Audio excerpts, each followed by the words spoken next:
we're a bit early, but I would like to switch to the first keynote speaker and introduce someone who will actually talk about the power that is in community. She's been a mentor of Hacker Dojo. She's given a TEDx talk, and she's going to tell us, like, for example, how engaging with young people in the community can make the world a better place. Is that correct, Pia? Should be part of it, yeah. Fantastic.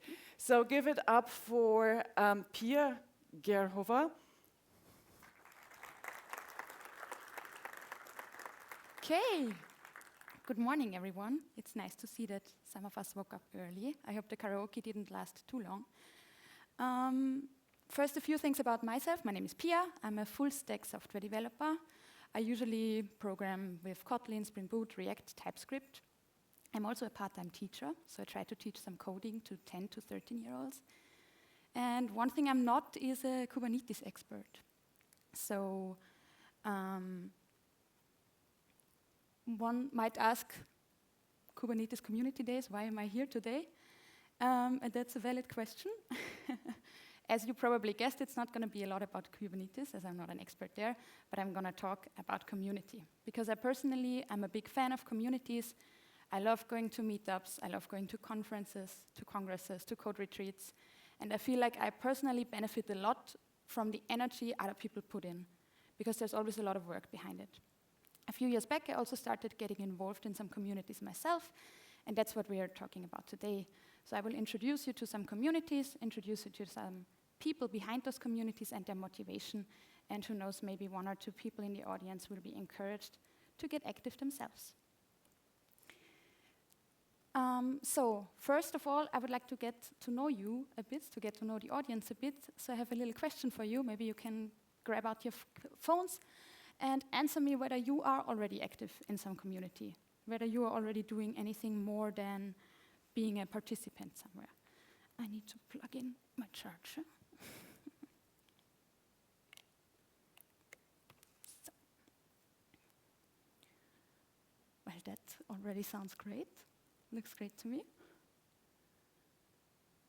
Still some people that could need some convincing. Let's see what we can do today. Okay. The first community I will introduce you to is called the Coder Dojo. It's a programming club for kids. It started a few years back in Ireland, and by today there are hundreds of Coder Dojos all around the world. In Austria alone, we have at least 5 that I know of. There is one in Vienna, there is one in Linz, there is one in Tulln, in Graz, in Salzburg. There are plenty of them. And the goal is to teach kids between 7 and 17 about coding and technical stuff, electronics. And it's a non-profit, fully voluntarily organized. Usually the mentors are not really teachers, but software developers that come from practice, so people like you and me. And they try to teach some coding to kids. Another community with a similar objective is Jugendhackt. It's a community that's mostly active in the Dachraum, so in Germany, Switzerland, and Austria. And they organize also something for youngsters, but not like a club, but they organize hackathons. And their hackathons, they are not only focused on learning and getting the kids to know something, but their motto is always making the world a better place with code. So it's always mit Code die Welt verbessern. So they also focus a lot on social responsibility and creating solutions that will make the world a better place. They also have a really big focus on inclusion and diversity.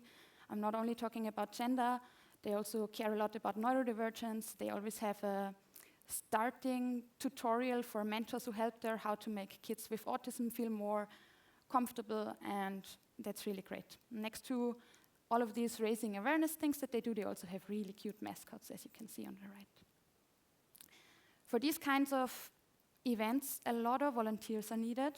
For a Jugendhackt hackathon, there's usually 15 to 20 volunteers for a weekend, and that's a lot of time. So I asked a few of the organizers and volunteers why they do what they do, and I brought some quotes with me. These two are Karin and Rainer. They initiated the Coder Dojo in Linz about 10 years ago, I think. And they say, we really enjoy sharing our enthusiasm for coding with children, opening up new perspectives for them. Even if they don't discover their passion for programming, they learn valuable skills such as creativity, problem solving, and teamwork in a fun way. Matthias, one of our long-term mentors at the Coder Dojo Linz, says, fueled by my own passion for programming, one of the best feelings in the world is seeing the eyes of children light up with joy when their first games are finally working. Martin, one of the mentors at Coder Dojo, who's also in the audience today, says, my father's job gave me the opportunity to tinker with computers at an early age. As a Coder Dojo mentor, I want to give that opportunity too and share that joy with others. And last but not least, Magdalena, the main organizer from Jugendhackt, says that it's inspiring how motivated and bright-eyed young people come together to tackle social challenges with their technical skills. It's wonderful to be part of a community that strives to make a positive change in the world through cooperation and open dialogue. So lots of different reasons, and I'm trying to sum them up again here. So a big driver for most of us is that you get to share your own passion. Most of us like talking about things that they are passionate about, that they enjoy, and sharing that is really great.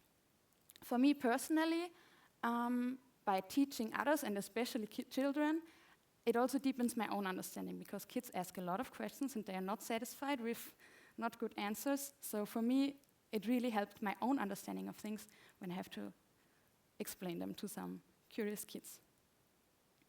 It's also great to see, as Matthias said it, to see the light up in kids' eyes, so inspiring the new generation is also really cool.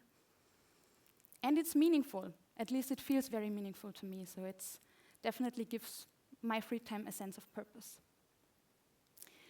The next two communities and clubs that I will talk about will probably be not really interesting for most of the audience. The first one is called the Female Coders. It's a programming club for finters, actually, so females, inter, non-binary, trans, and agender people, with the goal to connect people in the IT and make it a bit more diverse. This picture is from our last hackathon in May in Vienna. For those who don't know, at the hackathon we come together, we form groups and do something fun in one day. We tinkered a bit with hardware, we trained some AI models, built some cool websites. Yeah. The second club that has a similar goal is called Women in Code. They are very active in Vienna, and they also do a lot of cool things. They organize hackathons and meetups, but I want to point out one special thing that they did this year's Women's Day. They organized a software developer conference that was open to everyone, open to all genders, open to everyone who got a ticket, but their speaker lineup was all female. So to anybody who thinks you can't find female speakers, maybe reach out to them. And again, as before, I asked some of the organizers why they do what they do. And Marta, one of our mentors at Female Coders, says, I like to think that one of the responsibilities of those who know something or know how to do something is to transfer this to other people.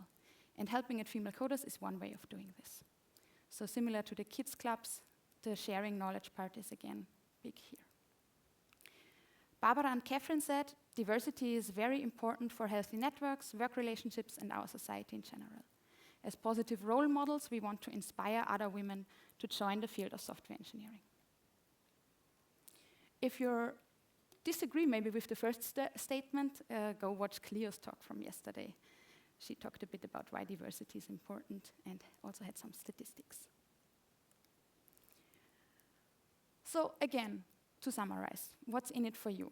You can contribute to a more diverse community. The two communities that I mentioned focus on gender, but there are also queer hackerspaces or hackerspaces for people of color or for neurodivergent people.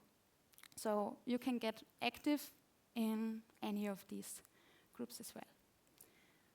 The second point, and that's very true for me, you can be the support for others that you would have wished for. Back when I was at university, I would have loved to have a female coding study group where we could support each other a bit, because when I started my studies, we were 15 girls who started the university and only 3 of us finished.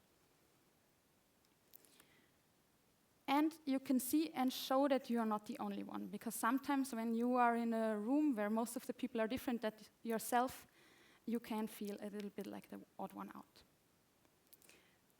But enough about these things. Maybe with the next topic we can all resonate a little more. Maybe show me your hand if you have ever been to a meetup. Has anybody ever been to a meetup? Yeah, most people go to meetups, right? As I said before, I personally love going to them, but I also know that there is really a lot of effort behind it. You have to find speakers, you have to find a location, you have to find sponsors, you have to do some social media work, you have to do web presence, some advertisements, you have to be on site, welcoming the guests, going through the agenda. So I'm super grateful to each and every one of the organizers of the meetups that I love going to. And I also brought some quotes of some organizers that I know. The first three youngsters are actually pupils from a school, Michael, Jakob, and Lorenz. And Jakob said, Michael, Lorenz, and I loved attending meetups in the area of Linz, but since we couldn't find any Linux-themed meetup, we figured we'd start our own. So they started their own Linux and open source meetup. Rigerta, also in the audience, is the initiator of the data engineering meetup in Vienna. And she says, I organize it to connect and share experiences of our work in data engineering for people working in local companies, because I'm curious and interested in what other teams are doing in data engineering. So for starting your own meetup, what could be in it for you? Of course, you learn about the topics that you're interested in. Also, everybody else gets to learn about these topics. And you find like-minded people. Maybe you're really interested in some niche field. Maybe you love ASCII art or esoteric programming languages. Why not start a meetup for it? And you can really make it your own. If you have always wanted, I don't know, your meetups to start with a cocktail round, you can do that at your own meetup. So you can form it as you want. And maybe to find others who like similar things like than you, maybe you can let me know, is there something that you would love a meetup for? Maybe you can find someone who has a similar idea. So feel free to grab your phones and let me know if there is anything you're interested for, that any meetup that you think is missing. And maybe you find your partner in crime today to start it with.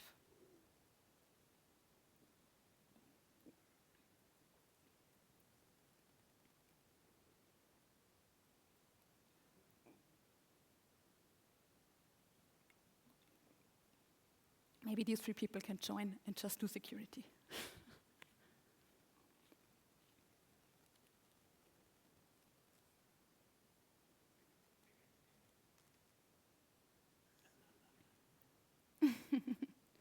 A pizza meetup, I would go there. Karaoke. Looks like we really need a Go meetup.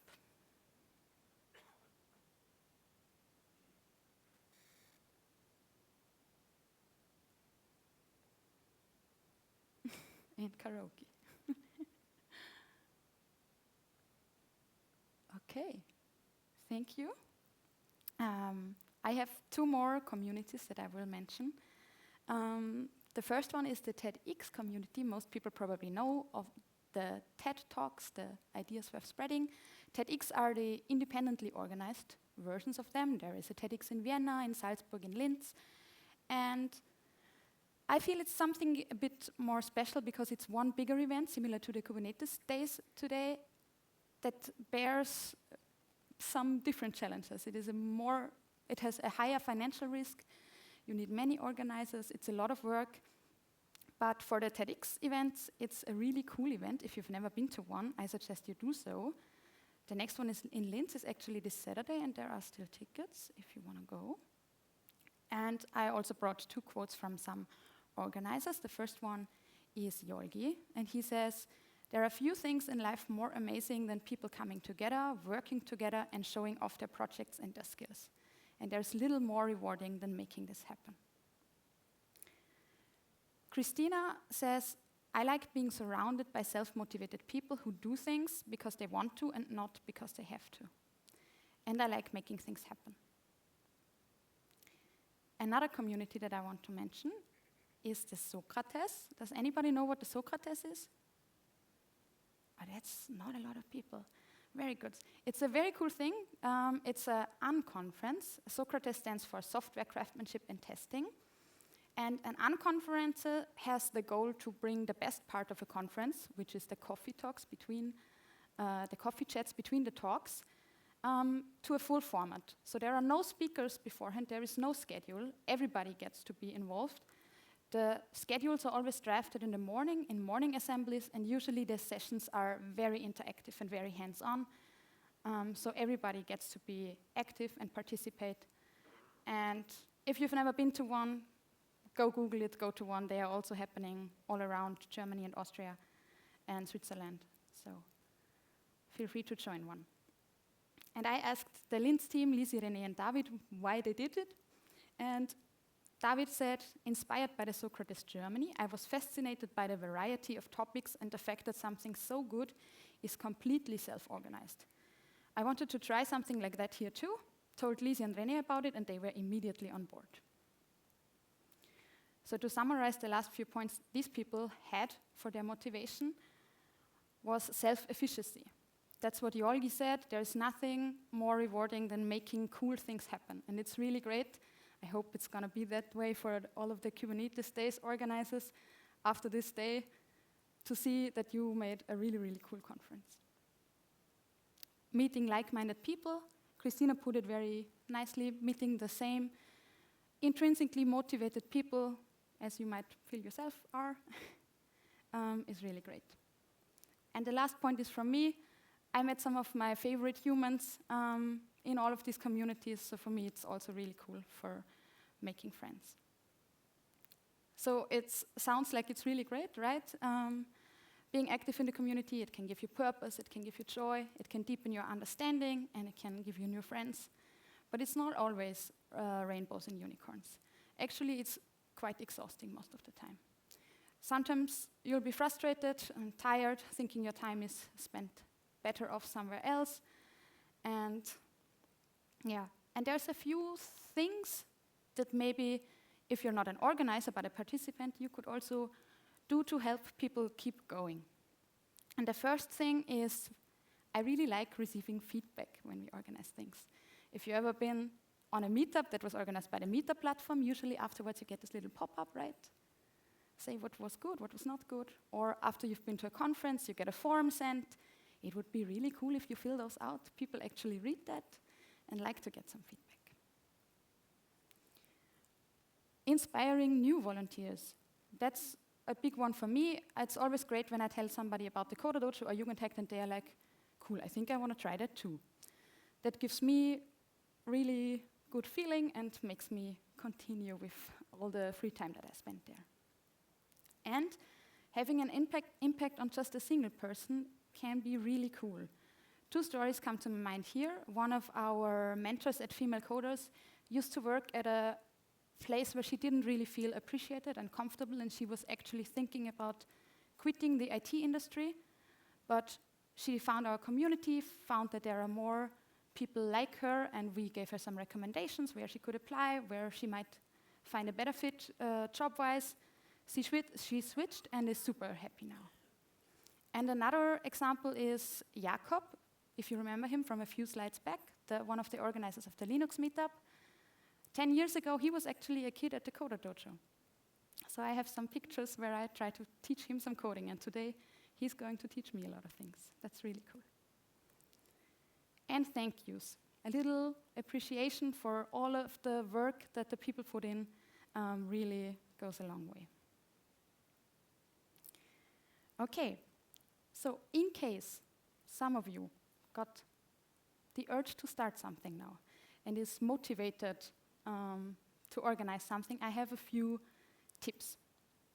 The first thing is, if you start something new, start small.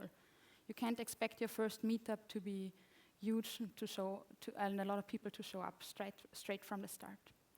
And don't be easily discouraged.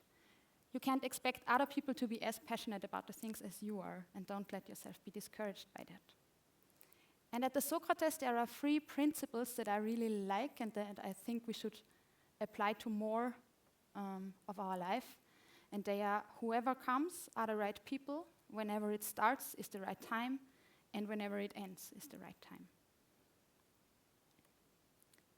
The next thing is, if you want to, find your partners in crime. It's always easier to organize things together. You can share the pressure, you can share the successes as well, and you can lift each other up when you're feeling down, and you will feel down at times. And you don't have to reinvent the wheel. There are many organizers out there, many things already happening. They will happily share their experiences with you. Maybe even join an existing team for a start. And in order to get your community going in a good way, make others feel welcome. Whatever you start will have to do with people, because community has to do a lot with people. So think back to when you joined a community and felt maybe very welcome or maybe not so welcome, and try to do your best to make new joiners feel welcome. So if you see a new face, someone standing by themselves by the coffee machine, why not go there and introduce yourself? And most importantly, take care of yourself. Don't overdo it. Know your resources. Know when to say no. Because it is a lot of work, and most important, take care of yourself. For those who want to start getting active now, or want to know more about any of the communities mentioned, feel free to Google them or come find me later and ask me. And at the end, maybe just do it. Just try it.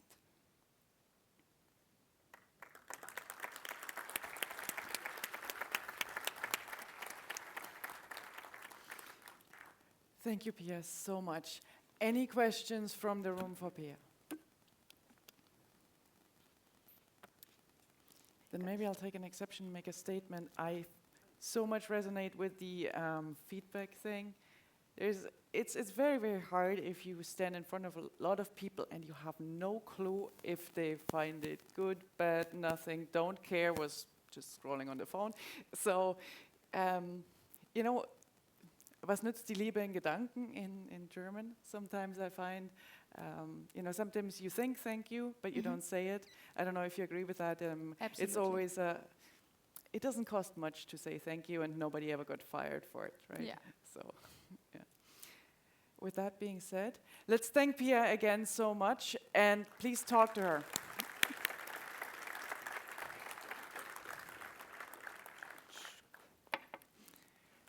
Next talk is at 10 o'clock. Again, we're splitting into the 2 tracks. So here we have a cross-plane talk about different ways of doing Terraform, and we'll see what is on the other stage. I don't know. Please look at the schedule. Thank you.